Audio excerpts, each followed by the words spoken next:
I fucking quit.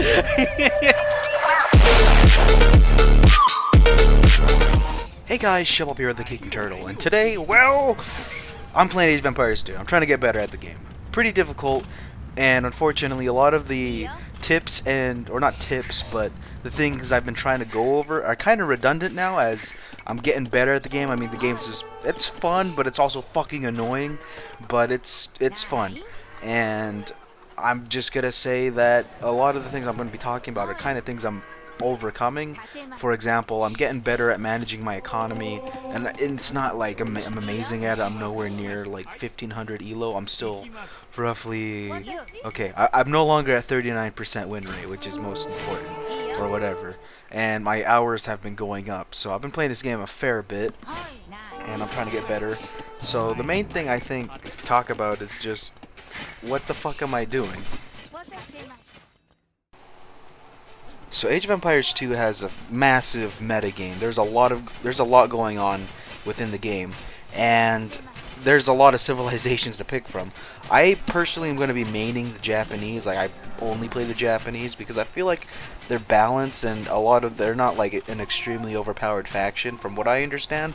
So it gives me a small handicap, but also some leeway to play with some of the mechanics of the game. Unfortunately, they don't have bombard cannons, which kind of fucking sucks. You'd think they would. But anyways, so where do we even begin on this? That's the big question. The most standard thing that I do is this flush strategy, where I want to go up to the feudal age as quickly as possible. Roughly 19 to 22 villagers. I want to hit up the feudal age, which basically means I've got to gather 500 food. I need to have enough gold, wood, and food in order to maintain my economy, because there's a lot of things to juggle in this game, because there's a home economy and there's military units. So this build order or strategy kind of gets me in a nice spot where I'm able to balance my home economy, my military units, and even build up to the castle age, which I haven't even covered the other ages. There's 4 ages in the game. There's a dark age, which is where you start, feudal age, where you get archers and towers and cool shit like that, castle age, where you get castles, as well as the ability to produce knights in the stables, depending on your civilization, of course. And by doing the strategy, I find I'm able to at least have a game plan. But the problem arises where I don't know how to win. Because the only way to win in this game is either to have your opponent resign, which is a common one, and complete utter destruction, where you kill all their villagers, all their military units, and all their buildings that produce units. That's the only other way to win. So that's where the series is going to kind of dive in, is where I'm at, where I understand the game, and how I can win more efficiently. That's ultimately the goal, because I'm going to be tryharding a lot in this game, I'm not going to lie. And by the way, I live stream this, just so you know. If you ever want to catch me live, just hit me up here, because, you know, I like having people tell me what to do, and also cheering me on, because, you know, gives me an ego boost. Okay, so my understanding of the game is very basic. I mean, there's a lot of things that I don't understand, but I'm going to boil it down to 3 things that, like a pyramid, if you will. So I want to get more villagers so I can get more military for more map control. More map control means more resources, which the villagers can gather, which can give me more military, and the military can get me more map control, which gives me more resources to get more villagers, and more military, and more map control, and that's how you win the game. That's my very basic understanding of how to win the game. As for whether or not it holds water, well, we'll see as we go. But this is the basic blueprint that I'm going to be using to kind of gauge on whether I'm doing good or not. There are also other things too, like micromanaging my economy, micromanaging my military units, and just kind of getting goals set up so that I can actually win the game. Because that's ultimately the goal, is to get that win. Now, I'm kind of jumping the gun here a little bit. I probably should shine a light on the main thing that I learned in my first month of Age of Empires 2, of at least tryharding the game. So the first thing I should mention are hotkeys. Hotkeys are absolutely critical to games like these. This is a Company Heroes 2 where I could get away with looking at the minimap and just kind of, you know, micromanaging there. I actually have to manage buildings and economy and upgrades and a whole bunch of other things. And selecting all buildings makes that so much easier. The in-game or the default hotkeys are pretty shitty, to say the least. But I've been kind of messing around with my own hotkeys to make my game a bit easier to play. As you can see on screen, I've been making sure that like I've been testing it, kind of like feeling it out, what feels right and stuff like that. I don't have a lot of keys on my mouse because apparently a lot of people use key bindings on their mouse. So there's that. Now, something really cool about Age of Empires 2 compared to something like Company Heroes 2 is like you have to balance villagers, and your military units are different than your villagers. Main key thing is the aggressive stance, the defensive stance, and the passive stance. There's probably some other stances too, but I find I'm using the passive stance a lot more lately. If you look in my earlier VODs or whatever, I'm not actually assigning him to anything other than defensive stance and aggressive stance, and I think that's kind of a mistake on my part because the passive stance makes micromanaging and preserving my army a lot easier compared to having them on aggressive, because I lost a lot of archers, a lot of knights, and everything to town center fire, which is another thing in the game, by the way. Town centers are fucking crazy. Now, my game plan is a plan. Everybody has a plan until they get punched in the face. That's kind of the idea here. You see, I can follow and stick to a plan, but I don't execute the plan flawlessly every fucking time. Or every time, sorry for my profanity. Pardon my French. But the point is, I don't execute the plan flawlessly, and it shows. I lose a lot of games because I'm either not producing archers, I fall behind in economy, I'm not managing my economy very well, and stuff like that.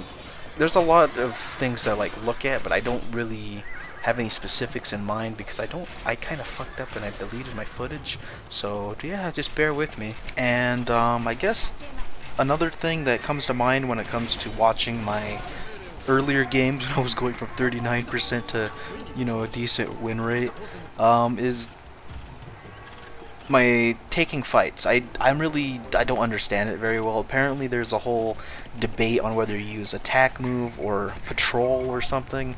I'll be honest, I don't know jack shit about it, but knowing that there's an attack move key command makes things a lot easier for me to engage in combat in the game. I don't fully utilize it as much as I should, and it's just small things like that I'm slowly learning some actual gameplay. First thing you do is you build 2 houses and stuff like that. Get 6 on sheep, you know, find some more sheep around here. This is kind of what you want to be doing every time if you're not doing this. I think most players know about this, but just because this is the first episode, I'm kind of going over it. You know, boar lure or rhinoceros lure, I think in this case. Get them under your town center and, you know, get them. Get food, man. Gotta get food. Right here, I'm remanaging my villagers. I'm trying to get, I think, 10 on wood and 4 on gold. And as you can see, I got my 4 on gold already. And I can start getting some archery ranges out because we need to get archery ranges out for that pressure.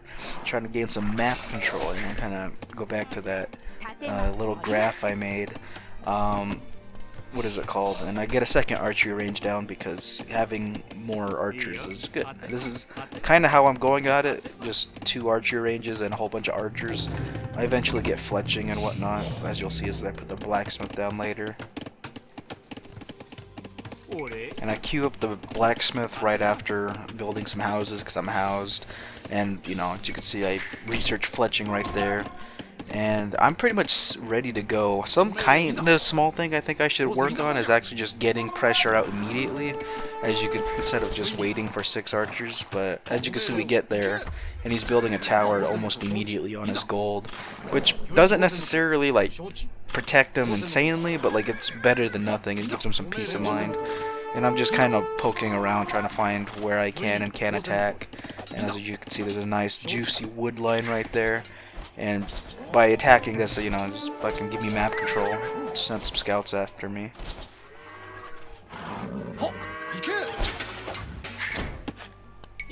Right here, I'm just doing some home economy stuff because I want to get enough food for the next stage, and I want like 18 farms. That's kind of the spot that I go for. I'm not entirely sure on what I should dedicate my economy to going into Castle Age, but having food is generally a good idea, as well as gold.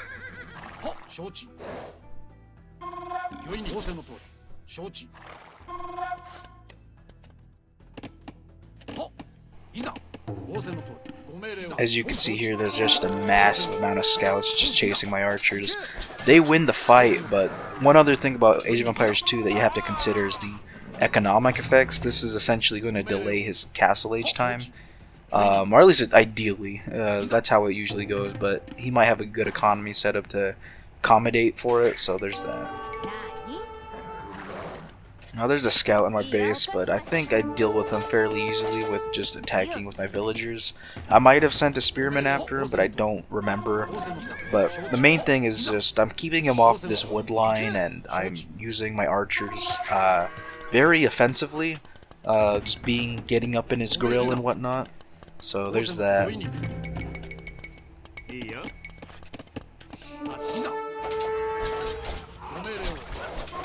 Once again, more scouts attacking me, but like the thing about it is like he's delaying his castle time, or at least he's wasting 80 food per scout, while I'm only spending 45 wood or 45 gold and 25 wood on the archers.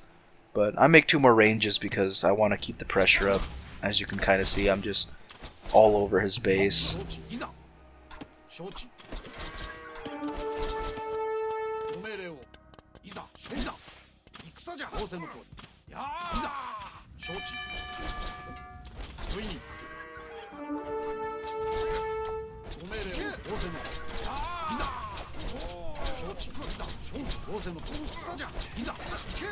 Now we both hit the castle age roughly the same time. I was kind of saying like, oh, he's making scouts, so his castle age time is going to be a lot slower. But like, I think that's just a mistake on my part. I don't know what I did wrong entirely, but whatever. We're both in the castle age. I need to upgrade my archers to crossbowmen and get bodkin arrows so I can get the upgrades. But as you can see very soon, he's going to be producing a very powerful unit, and that unit is a knight. Yeah, knights are pretty strong. They can mop up feudal age army really quickly, and because I don't have the upgrades, I can't quite deal with them even with 9 archers or however many I have. So I just kind of accept my fate while I get the upgrades in as quickly as I can.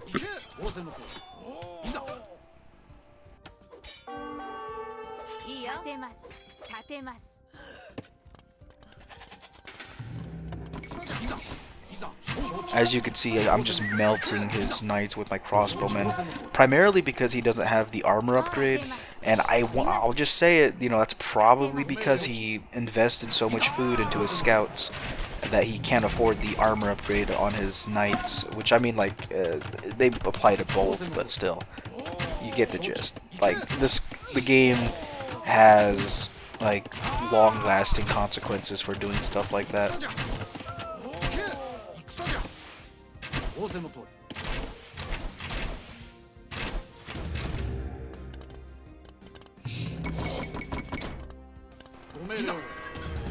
I don't know if you were paying attention to the mini-map, but the knight right there that's attacking the lumber camp, him and 2 other knights basically murdered my entire wood line, which was just me not paying attention to my economy because I'm micromanaging other places.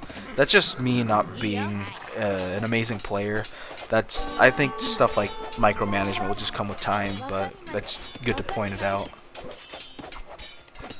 I guess one alternative I could have done to possibly save it like on a strategy level is just making walls and walling up my settlement like he did. But once again, it's just, I don't know. It just comes with experience, I'm assuming. I'm not good at this game.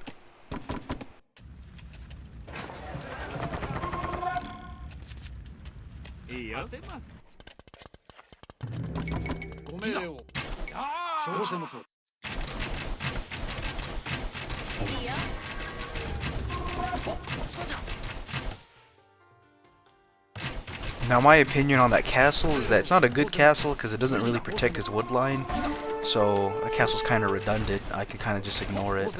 But like, it's a good idea on his part because he's trying to regain map control, and as you can see by that knight, still doesn't have the armor upgrades because my crossbowmen just melt through his HP. The armor upgrade comes in handy so fucking much.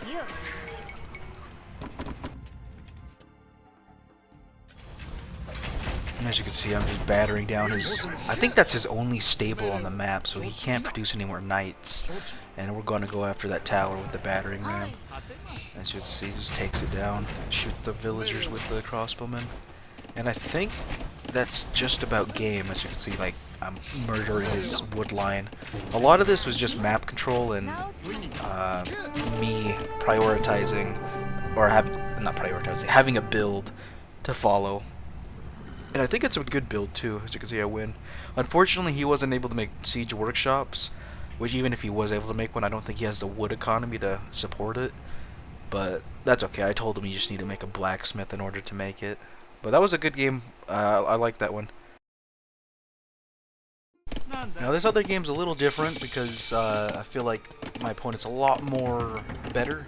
I should mention I'm still doing the not my standard, but whatever, the archer flush that I normally do. I already rearranged my villagers to where I need to. I got one archery range up, got two, got my blacksmith. Need to get houses. I need to stop getting houses. I need to remember to build houses. But one thing I should mention is, like, because I'm actually following a plan, I find I have a lot more success compared to what I was doing earlier, which was, I don't have any footage of it, by the way. Sorry about that. But I just kind of, I don't even know what I did. I just did nothing. As you can see here, I got scout rushed. He's got a lot of scouts and they're attacking me, but I'm attacking him. I'm pushing him off his gold mine because it's important to keep him off his gold so he doesn't get knights or something scarier. So I just pull my villagers back. This is where things get messy because I am not good at defending my economy. I only have archers and I think I queued up a spearman.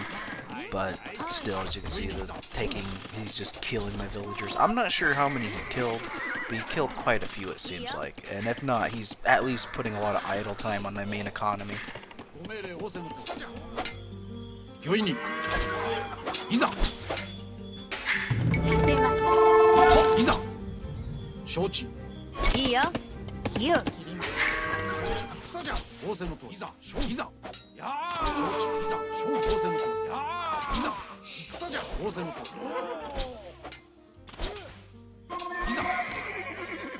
Now, one thing I'm finding with doing the archer strategy instead of like a scout rush is that I'm actually just denying map control a little easier, and the archers are a little easier on my economy.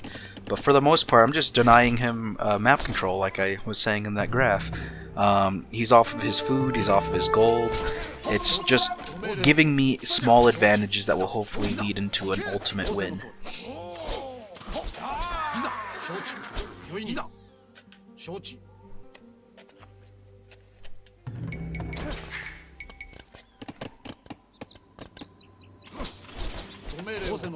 Now, I'm not entirely sure how significant it is to force people to make towers like this, but it's going to be a pain in the ass to do that economy, because like, he's got to reapply all those villagers' places. He regains some of his map control. He still doesn't have his gold, which is good, and he doesn't have his lumber camp, but still, it's just like I don't know the significance of that yet. Or else I don't understand it.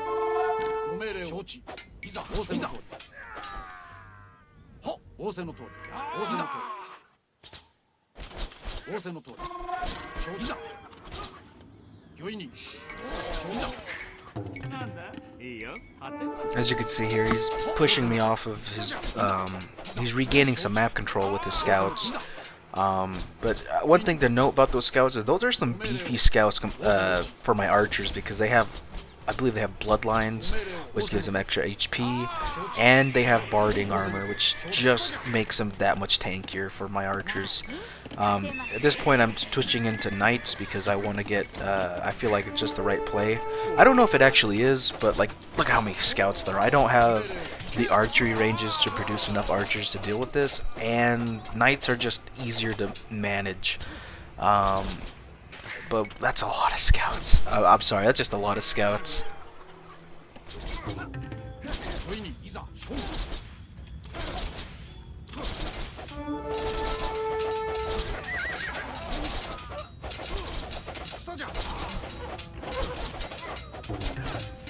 Yeah, he just mops up my archers with his scouts.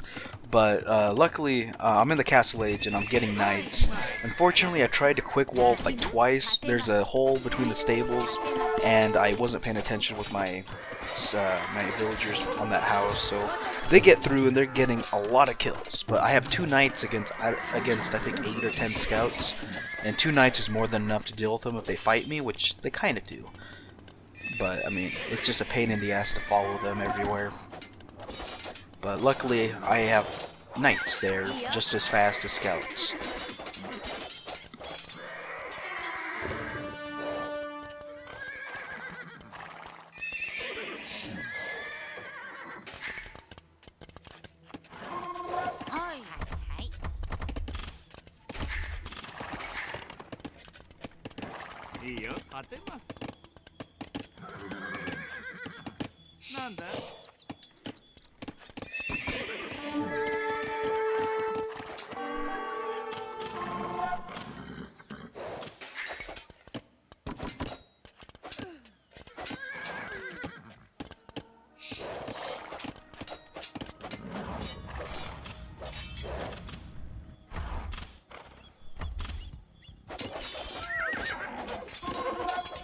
Finally mop up the last remaining scout raid. Those fuckers are just annoying, man. Like, I don't know. Yeah, so I try to rebalance my economy. I send more knights to attack him, but he clicks up to the Castle Age, and now he has access to knights as well. But also, he has access to another unit that's really good.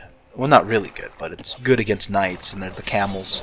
Camels get bonus damage against knights, so they kind of mop. They don't mop up, but they definitely win cost effectively compared to knights. That's one bad thing about them, or not bad. Just they're good. They're good, but unfortunately, I don't have the military to deal with them because I only have knights. So I try incorporating some pikemen into this. As you can see, I get that pikeman upgrade, but I also have built more barracks, and I'm also building a town center because I need to boom and secure resources with town centers. They're not as good as castles, but they're good enough. And that's just a lot of camels. I actually think if he fights this, he wins, but I don't think he fights this. I think he's really scared of those pikemen. I'm not entirely sure if I would have won that, or if he would have won that if he just committed. But either way, he decides it's probably best for him to just get away. As you can kind of see, we dance around a bit.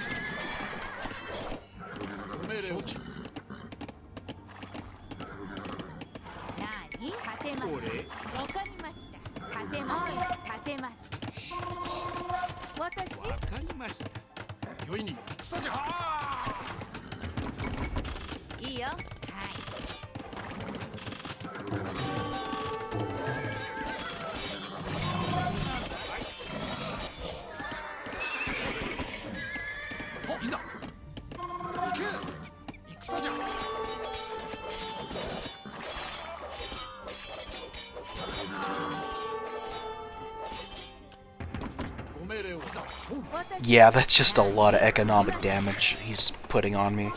I think my town center was idle for quite a bit. Like I wasn't producing villagers, but also I just garrisoned a whole bunch of my economy into town center. I have plenty of food and stuff in reserve, but it's still it's a hit on me.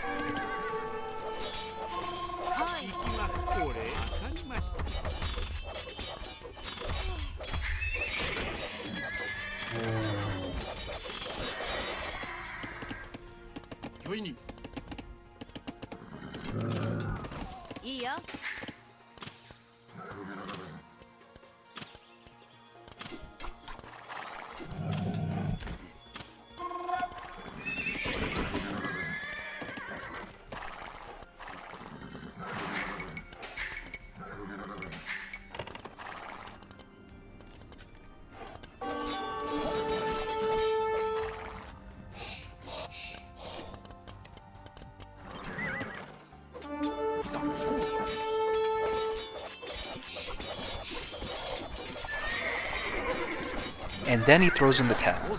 So that's a game, and I think that kind of sums up my journey so far, which You know, I feel like I showed you at my best. I haven't showed you at my worst because I don't have the footage for it, unfortunately.